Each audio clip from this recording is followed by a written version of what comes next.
Lakes without a public boat launch around the Hayward area and Sawyer County can offer quite a different experience for buyers who want lakefront property, but they also come with questions. Who can access the lake? Can the public still get on the lake? Is the lake going to be quieter or will it still be busy? How do you get your boat in and out? I'm going to discuss the pros and cons of private lakes versus public lakes in this video today, so join me while we dig into that topic. I'm Audrey Miller. I'm the broker owner of Northwest Wisconsin Realty Team, located right on Main Street in downtown Hayward, and I'm here to explain this to you. Also, if you ever are looking to buy or sell,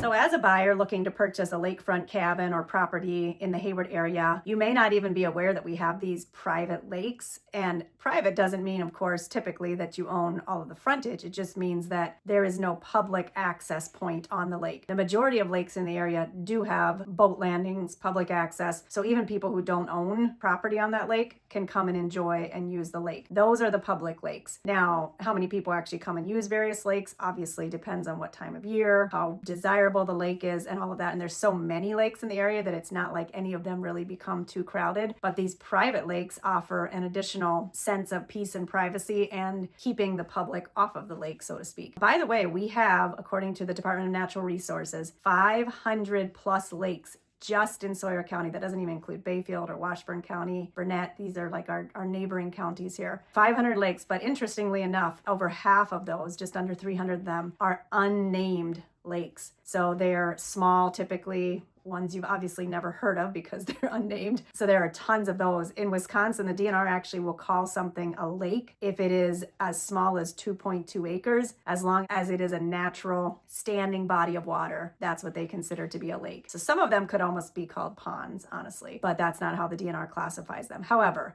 we do have over 200 to 250 named lakes just in Sawyer County, varying in size from the Chippewa flowage, which is the biggest, down to some that are just a few acres or maybe 10, 20 acres in size. I will say the private lakes typically tend to be on the smaller side. You don't really see a big lake without a public boat launch. So the majority of the private lakes that I'm going to mention here today are 100 acres or less. There's a couple of exceptions, but as a rule, that's about how big they typically are. So some of them by name, if you may or may not have heard of them, there is Lovejoy Lake. That's not far from Round Lake, kind of off of McLean Road, just east of Hayward and east of Round Lake. That one's a 77 acres, super clear, clean lake. There's Adena Lake. That one's kind of over towards Grindstone off of Williams Road.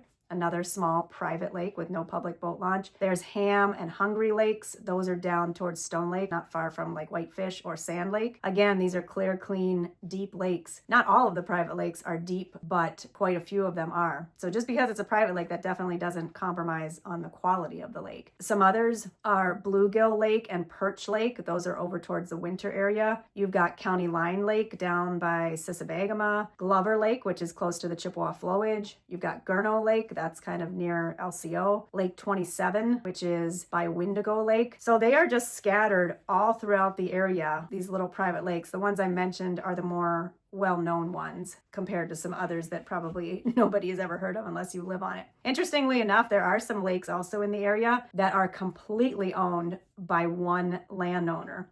There's actually one not far from where I live called Pine Island Lake, and the same landowner owns the entire lake and all of the property around it.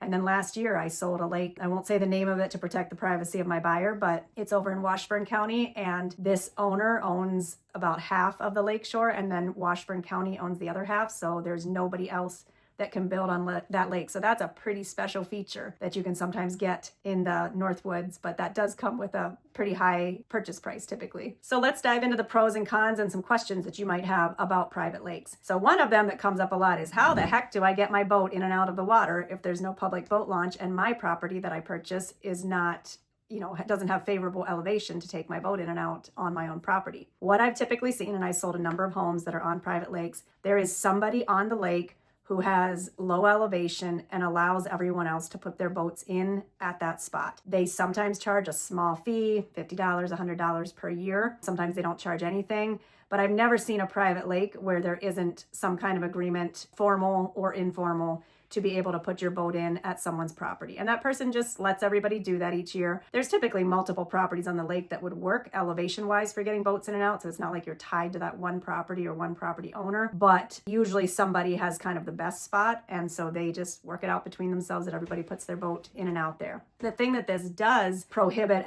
this is kind of a potential downside. If you have guests coming to visit you with their own boat, or you've got a lot of different people coming and going, that can be tough because a lot of times these situations are just to be able to put your boat in at the beginning of the year and take it out at the end of the year. Your neighbor on the lake who's nice enough to let you take your boat in and out doesn't want you doing that every weekend. So the other way this can cause a problem is if you're a person who wants to be on a private lake primarily, but you want to be able to haul your pontoon or fishing boat to other lakes quite often. That could be tough, but the solution to that is to have two boats, one that you keep in the water on the lake, one you keep in your driveway that you can take to go to other surrounding lakes for fishing or enjoyment or whatever. So another question that comes up is, how private is the lake really? First of all, of course, everyone who owns property on the lake has access to the water. Family and friends that come and visit them have access to the water. And otherwise, the rest of the people are largely kept off the lake. So it is usually pretty peaceful and quiet and private. The only exceptions to that, if there's public land that is part of the perimeter of the lake, then people can access the lake through that public land. But a lot of times to actually get a boat there is very difficult or impossible. So the majority of the time, you could have somebody walk there with a kayak or a canoe if they were really desperate. But for the most part, unless there's public land adjacent to a road where it's easy for someone to get in and out, you're going to mostly be limited to the traffic being the people who live on the lake. So that's a big plus if you want a quieter, more peaceful atmosphere on the lake. Now, sometimes people think that private lake also means no motors. That is not true. There could be private lakes that have motor or speed restrictions, but those two things are typically not tied together.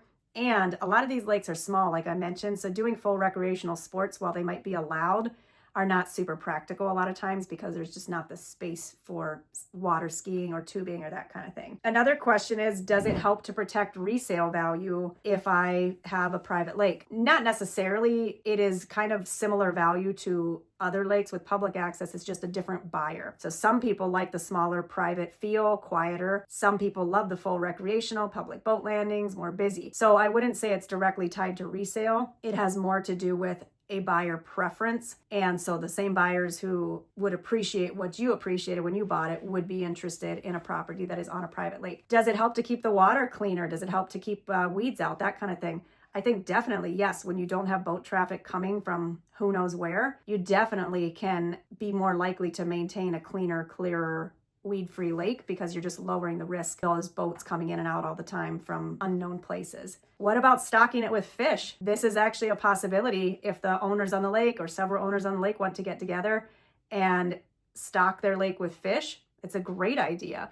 What this can result in is awesome fishing only for the people that live on the lake, since there's no public boat launch and people coming in to fish your lake. So that's another pro. Now, sometimes in the winter, depending on conditions or access, people can just walk out there and ice fish. But the summertime fishing activity would be limited unless they can walk on water. I think that's basically covering the questions that I can think of that buyers run into regarding the lake. Some of these lakes have associations. Most of them don't. They're scattered around the area, like I mentioned, and it's really about buyer preference. And I think it's just good to know that this is an option if this is something you are interested in. And also to know, if I do purchase on a private lake, what things might I run into? What are the pros? What are the cons? So I hope that you have found this to be helpful. Again, contact me anytime. I'm Audrey Miller, and my contact information is on the screen here.